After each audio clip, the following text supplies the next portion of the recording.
கருத்து வேறுபாடுகளை மறந்து பணியாற்ற வேண்டும் என்பதற்காகத்தான் அண்ணன் அவர்கள். அதிமுகவில் கருத்து வேறுபாடுகள் இருந்தால் கடைசி வரை எதிர்க்கட்சியாகவே தான் இருக்க வேண்டும் என்றும் நமக்குள் ஒற்றுமை வேண்டும் என அதிமுக முன்னாள் அமைச்சர் தங்கமணி பொங்கி எழுந்துள்ளார்.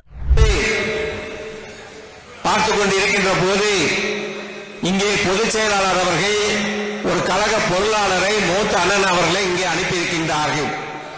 கள ஆய்வு எப்படி நடைபெற வேண்டும், எப்படி செயல்பட வேண்டும், 26 நாம் மீண்டும் அண்ணன் எடப்பாடியார் அவர்களை முதலமைச்சர் ஆக்க வேண்டும் என்பதுதான் எங்களுடைய நோக்கம் என்ற அடிப்படையிலே இந்த கள ஆய்வு இருக்க வேண்டும் என்பதற்காக அண்ணன் அவர்கள் எங்களை அனுப்பியிருந்தார்கள். நான் இப்பொழுது பேச வருகின்ற வரை இங்கே இருக்கின்ற கழகத்தினர் அனைவருமே ஒரு பொறுமை இல்லாமல் நாங்கள் என்ன கருத்துக்களை சொல்ல வந்திருக்கின்றோம் என்பதை கூட கேட்பதிலே கொஞ்சம் கவனம் இல்லாமல் இருப்பதை பார்க்கின்ற போது வருத்தமாகத்தான் இருக்கின்றது.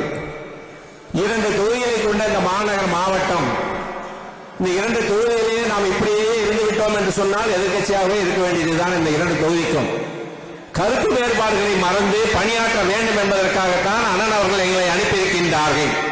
ஆக நாங்கள் என்ன கருத்துக்களை சொல்ல வந்திருக்கின்றோம், அதை கேட்டுவிட்டு நாம் தேர்தல் பணி எப்படி ஆற்ற வேண்டும், மக்களை எப்படி சந்திக்க வேண்டும், எதிர்காலத்தில் எப்படி செயல்பட வேண்டும் என்பதற்காகத்தான் கழக பொருளாளர் அவர்கள் வந்திருக்கின்றார்கள்.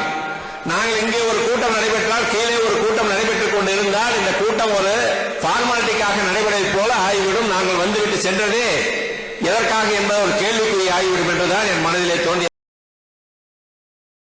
செய்திகளை உள்ளது உள்ளபடி தெரிந்து கொள்ள ரெஃப்ளெக்ட் நியூஸை சப்ஸ்கிரைப் பண்ணுங்க.